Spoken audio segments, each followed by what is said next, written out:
Halo semuanya, apa kabar? Ketemu lagi dengan aku, Simatun Nabila, mahasiswa Prodi Pendidikan Sejarah dengan NIM 2288240043 pada review buku yang lainnya.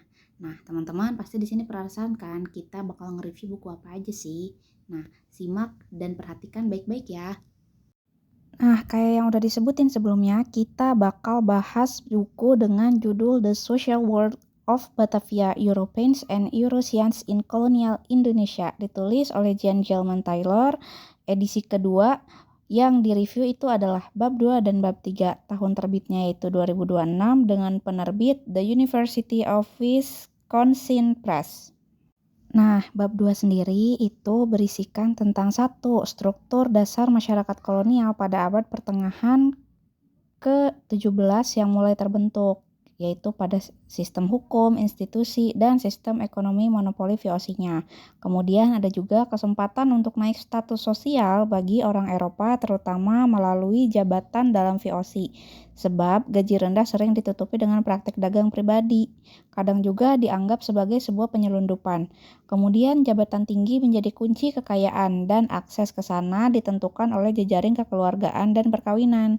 Kemudian juga ada perempuan berperan penting sebagai penghubung sosial politik lewat pernikahan, mengikat kekuasaan antar pejabat tinggi.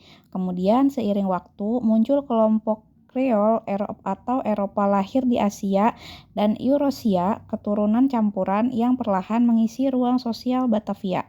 Kehidupan masyarakat semakin beragam dan fleksibel. Bahasa, agama, adat, dan kebiasaan juga bercampur menciptakan masyarakat hybrid khas Batavia.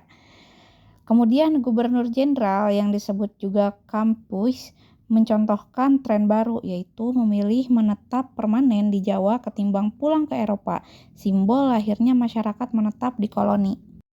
Kemudian pada bab 3 sendiri itu berisi tentang abad ke-18 yang mana merupakan masa kejayaan sekaligus kerentanan Batavia. Kota sempat digambarkan indah oleh penyair Jean de Marais, namun penyakit malaria, kolera, serta tifus membuat banyak elit pindah ke villa-villa di luar kota hingga Bogor. Kemudian perkawinan antar keluarga pejabat VOC menciptakan jaringan kekuasaan yang rapat dan eksklusif. Selain itu, Dewan Hindia pada 1775 terdiri dari anggota yang hampir semua terhubung melalui hubungan keluarga, baik itu menantu, ipar, paman, ataupun keponakan. Kemudian juga perempuan kelahiran Asia memegang peranan besar dalam mempertahankan kesinambungan elit melalui perkawinan politik. Setelah itu juga terjadi pergeseran dari sistem matrilineal status melalui keluarga istri ke sistem patrilineal anak laki-laki mengikuti karir ayahnya. Kebudayaan Eurasia juga semakin kuat tercermin dari gaya hidup mewah para elit seperti rumah besar, kereta kuda, budak dalam jumlah banyak. Dan yang terakhir, pada akhir abad ke-18, masyarakat Batavia semakin mandiri dari Belanda. Elit lokal lebih fokus pada kepentingan Batavia daripada VOC yang berpusat di Amsterdam. Kemudian analisis kritis untuk buku ini sendiri yaitu terdapat kekuatan dan kelemahannya, di mana kekuatannya itu Tyler berhasil menunjukkan detail mikro seperti biografi, pernikahan, rumah tangga untuk menjelaskan makrostruktur kolonial. Narasinya juga tidak hanya tentang VOC sebagai institusi, tetapi juga tentang manusia yang membentuk dan dibentuk oleh koloni. Kelemahannya adalah perspektifnya masih dominan dari sisi Eropa atau Eurasia. Suara pribumi cenderung terselap dalam narasi campuran. Ada kesan bahwa hibridisasi budaya lebih alami, padahal sering lahir dari relasi kuasa yang timpang. Setelah membaca dua bab ini, saya menyadari bahwa Batavia bukan hanya sekedar kota dagang VOC saja, melainkan sebuah roda perputaran sosial di mana identitas, budaya, dan kekuasaan dinegosiasikan setiap hari.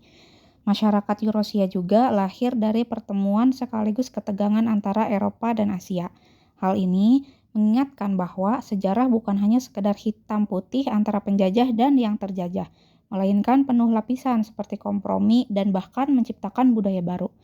Namun, di balik itu, tetap ada ketidakadilan struktural yang tidak boleh dilupakan. Kesimpulannya adalah bab 2 dan bab 3 ini menggambarkan tentang transisi Batavia dari pemukiman VOC menuju masyarakat kolonial yang kompleks dengan jejaring kekeluargaan dan perkawinan sebagai perekat elit serta lahirnya budaya Eurasia yang khas. Sejarah Batavia mengajarkan kita bahwa kota ini dibangun oleh interaksi banyak komunitas, bukan hanya oleh Belanda saja.